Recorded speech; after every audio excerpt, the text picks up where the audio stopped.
Assalamualaikum warahmatullahi wabarakatuh. Alhamdulillah wahdah, sadaqa wa'dah, wa nasara abdah wa azza jundah. Assalatu wassalamu ala Rasulillah Muhammad ibn Abdillah wa ala alihi wa sahbihi wa mawalah, amma ba'dah. Rabbi syrahli sadri wa yassirli amri wahlul 'uqdatam min lisani yafqahu qawli, amma ba'du.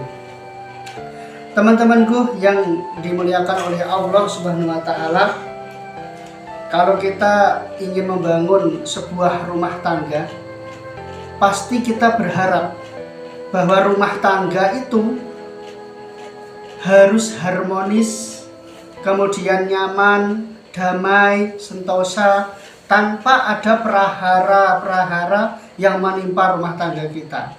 Kalian pasti setuju kali ini.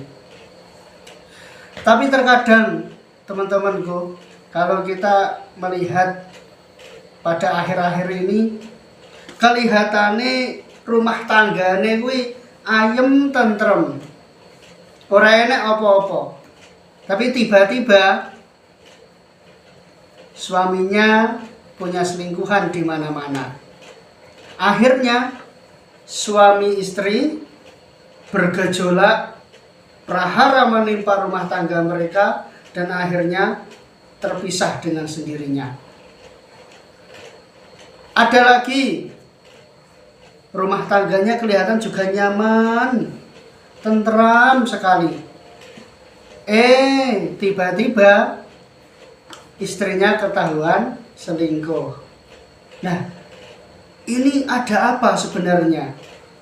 Apakah karena tidak puas atau karena apa?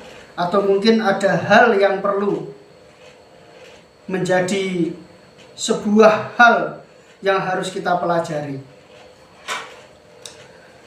Jadi ada sebuah cerita dulu itu, pada zaman Bani Israel, ada seorang suami yang sangat mencintai istrinya, sangat setia sekali dengan istrinya. Alhamdulillah istrinya itu adalah wanita yang soleh, kemudian wanita yang cantik. Kalau dikategorikan dalam 4 perkara, li jamaliha, li nasabiha, li maliha, li diniha, semuanya dapat. Dan suami ini sangat setia sekali dengan istrinya tersebut. Menikah sampai bertahun-tahun, rumah tangga mereka itu damai, aman, sentosa. Tiba-tiba istrinya tadi itu dipanggil oleh Allah Subhanahu wa taala. Betapa rapuhnya suami tadi, betapa hancurnya hati suami tadi. Orang yang dicintai, wanita yang dicintai telah pergi menghadap Ilahi. Lalu apa yang terjadi? Konon karena ada seorang nabi yang terkenal waktu itu adalah Nabi Isa alaihi salam. Kita tahu mukjizatnya ya Nabi Isa. Nabi Isa itu ada banyak mukjizat yang ada di dalamnya, seperti menghidupkan orang yang telah mati, kemudian bisa menyembuhkan penyakit kusta, kemudian bisa menyembuhkan penyakit buta dan penyakit apapun. Itu Nabi Isa bisa. Suaminya tadi itu punya kerentek sowan ing dalam Nabi Isa. Setelah sampai rumahnya, Assalamualaikum. Waalaikumsalam. Ya Nabi Isa, yang pertama saya datang silaturahim Nabi Isa. Tapi yang kedua Nabi Isa, tolong, saya ini sangat mencintai istri saya Nabi Isa. Saya selalu merindukan dia Nabi Isa. Tiap malam saya tidak bisa tidur. Loh lah bojomu ini ndi bojomu?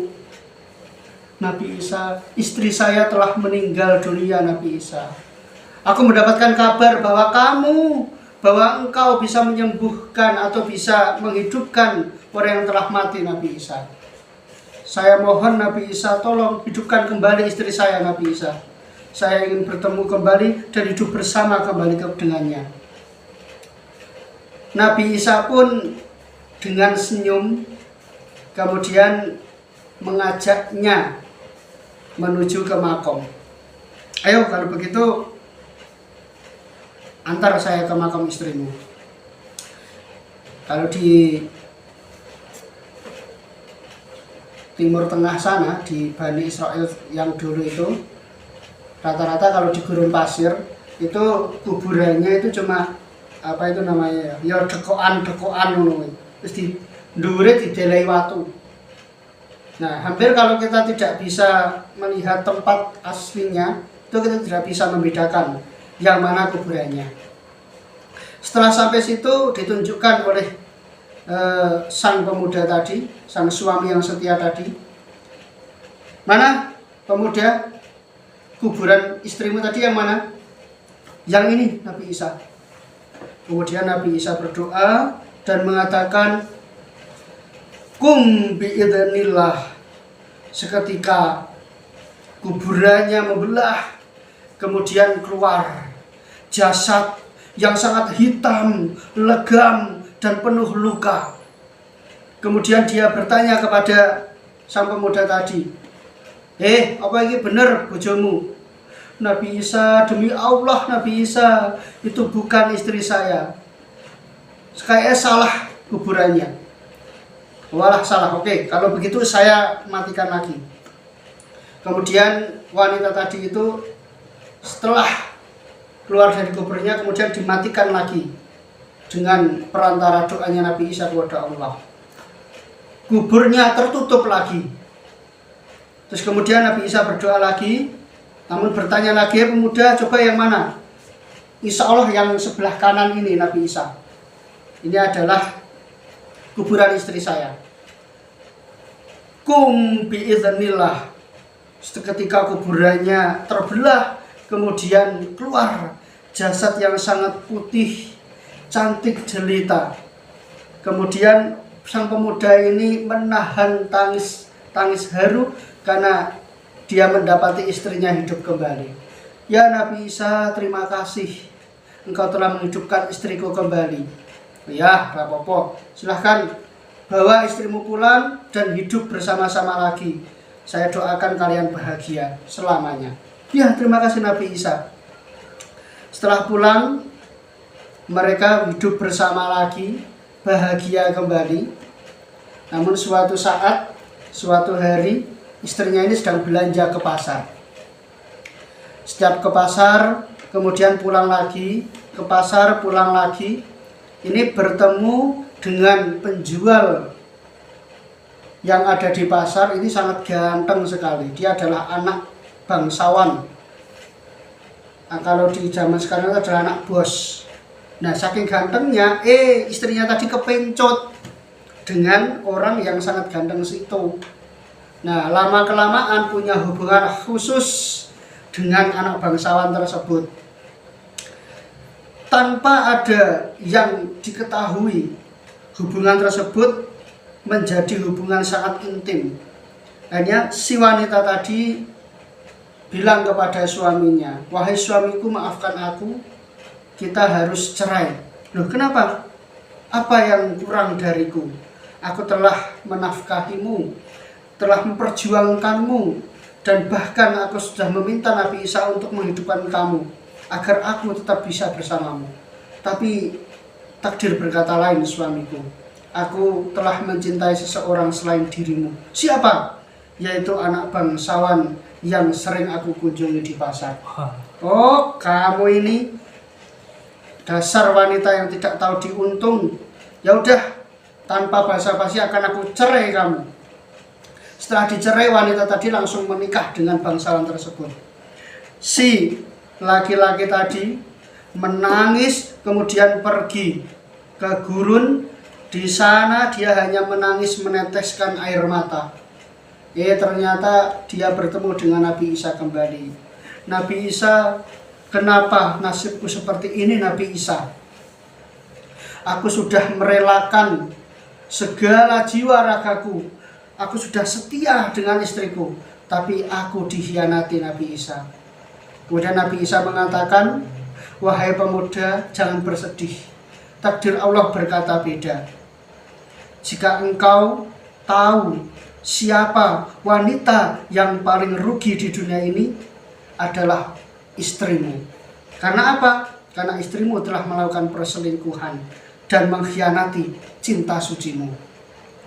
Nangis wanita pemuda tadi itu. Kemudian Nabi Isa berkata lagi, lalu siapa yang paling beruntung wahai pemuda? Yang beruntung adalah orang yang aku hidupkan pertama tadi. Orang yang wanita, hitam, legam, penuh luka. Dia adalah orang Nasrani pemuda. Dia orang Nasrani, tidak percaya kepada Allah. Tapi dia bangun dalam 1 menit, dia berdiri menghadap kita waktu itu. Dia dalam hatinya mengatakan, asyhadu alla ilaha illallah. Dia bersaksi tiada Tuhan selain Allah. Ini adalah wanita yang paling beruntung di dunia. Hidup masa hidupnya dia jauh dari Allah, kemudian mati, kita hidupkan karena kesalahan teknis, dia malah membaca tauhid. Ini adalah wanita yang paling beruntung. Wahai Nabi Isa, terima kasih Nabi Isa. Engkau telah memberikan pencerahan kepada saya. Semoga dengan ini Nabi Isa, aku lebih ikhlas lagi, lebih ridho lagi dengan takdir Allah yang ada padaku. Dan semoga istriku tadi telah mengecewakan aku tadi, dia akan hidup bahagia. Dan hari ini Nabi Isa bahagia tidak harus memiliki. Inilah ceritanya wahai teman-temanku yang dimuliakan Allah. Semoga bermanfaat di dunia hatta akhirat. Intinya kita terus bersyukur dan selalu ikhlas. Ya, karena bahagia itu bukan milik orang hebat yang pandai dalam berbagai hal, tapi bahagia adalah milik seseorang yang mampu menemukan hal sederhana dalam dirinya sehingga membuatnya bisa bersyukur. Allahumma fiq ila aqwamit thoriq. Wassalamualaikum warahmatullahi wabarakatuh.